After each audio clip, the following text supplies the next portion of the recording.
Hey everyone, my name is Richard Hayes. I am the District Director of Financial Aid with City Colleges of Chicago, and today we're going to briefly go over how you apply for financial aid. First, there are a couple of steps you want to take to start the FAFSA process. The first thing you need to do is create an FSAID. This is an electronic signature to sign your FAFSA application electronically. If you do not set up an electronic signature, it can take up to 6 weeks for a mailed in FAFSA application to come back to the school for processing. So you really want to go ahead and get this done. If you are a dependent student living with your parent or guardian, then they will also need to complete an FSAID to sign the FAFSA application with you. Once you complete this application, it will take about 3 to 5 days to come over to the school in which we can start processing it and get you awarded for your financial aid that you're eligible for. So you want to get that FAFSA done as soon as possible. Do not wait on getting this FAFSA done. All right, you can be eligible for additional aid through the state of Illinois by getting it done early. So as soon as it opens up on October 1st, and it opens up October 1st every year, go to FAFSA.gov, sign in with your FSA ID. If your parent is with you, make sure they sign in with you and complete that FAFSA application. Last thing, once it is processed, it will come over to the schools that you select. All right. If you are selected for verification, the school will let you know if there are additional documents needed to determine your eligibility. All right, this is a random process. We have no idea who gets selected. They go based solely off what you put on the FAFSA application. Once that step is completed, if you are selected, all right, then we review your financial aid award. We will put that inside your student portal in which you can go on there and see how much financial aid you're getting. You will also get an award letter that will come to your email to let you know that you have been awarded for financial aid for the upcoming year. The Federal Student Aid ID. Again, this is an electronic signature to sign your federal student aid documents and most of all your FAFSA application. You can visit fsaid.ed.gov to sign up for a new FSA ID or to log into your existing FSA ID. You will need your email address. You can then create a username and a password. You will need your name, your date of birth, your social security number, and your contact information, as well as challenge questions to sign up for the FSAID. You must make sure that this information is accurate 100% to make sure you won't have any delay in getting your ID. Next, you will also need to confirm your telephone number because your telephone number is used as a way to retrieve your username or your password in the event that you lose it. The same thing goes for your email address. Anytime your FSA ID is used, you will get a notification from your email address that it has been used. 2021 to 22 FAFSA application, you will need a couple of things to complete your application. First, as said before, you will need an FSA ID. If you are a dependent student, your parent will also need an FSA ID. Next, you will need your social security number. That is how you are looked up in the FAFSA system.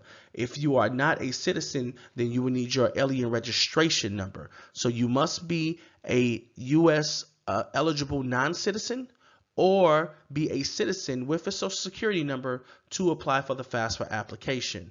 Next, you will need your 2019 income tax returns. All right. You can also use the IRS data retrieval tool, which is inside the FAFSA, which pulls your IRS 1040 forms or tax information directly from the IRS, and it puts it inside of the application to make it easy for you. All right. You will also need your parents' information, their correct date of birth, social security number, marital status, whether they was married or divorced or widowed. And as I said before, you can also transfer in your income information directly from the IRS using the data retrieval tool.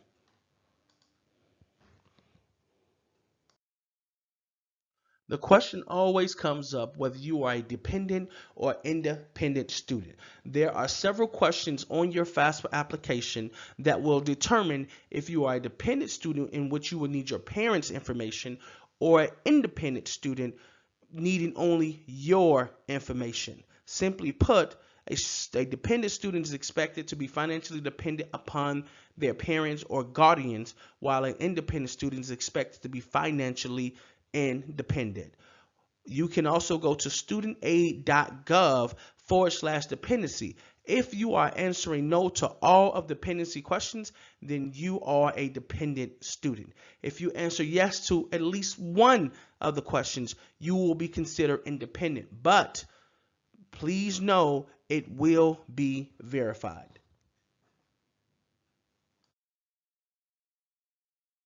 While completing your FAFSA application, you will need to select which schools you want to send your FAFSA application to. If you know the College Federal School Code, you can choose yes and enter the code within the FAFSA application.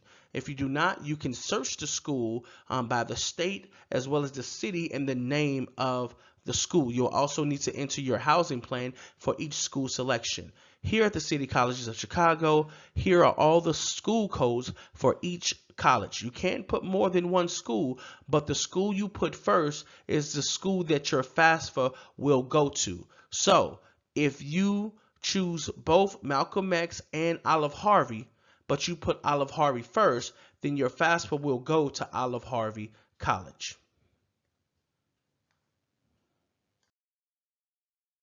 Here are a couple of helpful tips to help you navigate applying for financial aid. Number one, FAFSA stands for Free Application for Federal Student Aid. Free being the key word. Never pay to get your FAFSA completed. Two, use a personal email, not your school email at the high school you came from, because you will need to get access back to this email for your FSAID and notifications for your FAFSA application. Three, you want to make sure that your Social Security number matches exactly what your name says on your Social Security card. All right. Number four, tax filers should use the IRS data retrieval tool to transfer the information from the IRS to the FAFSA for both the student and the parent if applicable.